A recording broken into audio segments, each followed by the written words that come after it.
అర్జున్ కూతురికి నిజం చెప్పాలని ప్రయత్నిస్తుంది. ఇక అర్జున్ కూతురు అక్కడ ఆడుకుంటూ ఉంటే ఇంతలో అక్కడికి వెళ్ళి ఇలా అంటూ ఉంటుంది. ఏంటి నువ్వు ఒక్కదానివే ఆడుకుంటున్నావు, మీ పేరెంట్స్ ఎవరు రాలేదా అని చెప్పి అడుగుతుంది. దాంతో అక్కడ ఉన్న అర్జున్ కూతురు అయితే లేదు నేను ఆడుకుంటున్నాను అని చెప్పి అంటుంది. మరి మీ అమ్మ పేరేంటి అని చెప్పి అడుగుతుంది. దాంతో అక్కడ ఉన్న అర్జున్ కూతురు అయితే మా అమ్మ పేరు చంద్రకళ అని చెప్పి అంటుంది. ఇక వెంటనే అక్కడ ఉన్న శాలిని వాళ్ళ అమ్మ చంద్ర విరాట్ల ఫోటో చూపిస్తుంది.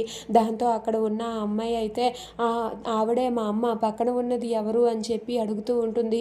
వాళ్ళిద్దరూ వైఫ్ అండ్ హస్బెండ్.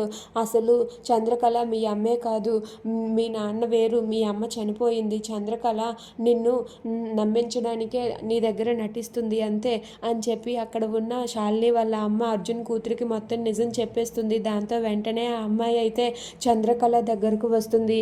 ఇక అర్జున్ తన కూతుర్ని తీసుకొని ఆ చంద్ర దగ్గరకు వచ్చేసరికి చంద్ర దగ్గరకు వచ్చి ఆ పాప ఇలా అంటూ ఉంటుంది. దాంతో అక్కడ ఉన్న చంద్ర అయితే ఏంటి ఇలా వస్తున్నారు, ఇప్పుడు ఇంట్లో వాళ్ళందరూ ఉన్నారు, ఏం జరుగుతుందో ఏంటో అని చెప్పి చంద్ర కంగారు పడుతుంది. దాంతో శాలిని అయితే మా అమ్మ వేసిన ప్లాన్ సక్సెస్ అయినట్టుంది అని చెప్పి శాలిని చాలా గర్వపడుతుంది.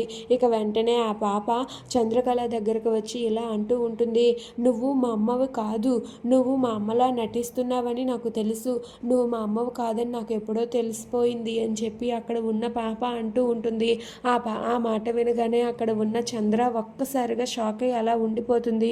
దాంతో అక్కడ ఉన్న శాలిని అయితే చాలా సంతోషిస్తుంది. ఇక జగదీశ్వరి, అక్కడే ఉన్న శ్యామల వీళ్ళందరూ కూడా అలా చూస్తూ ఉంటారు.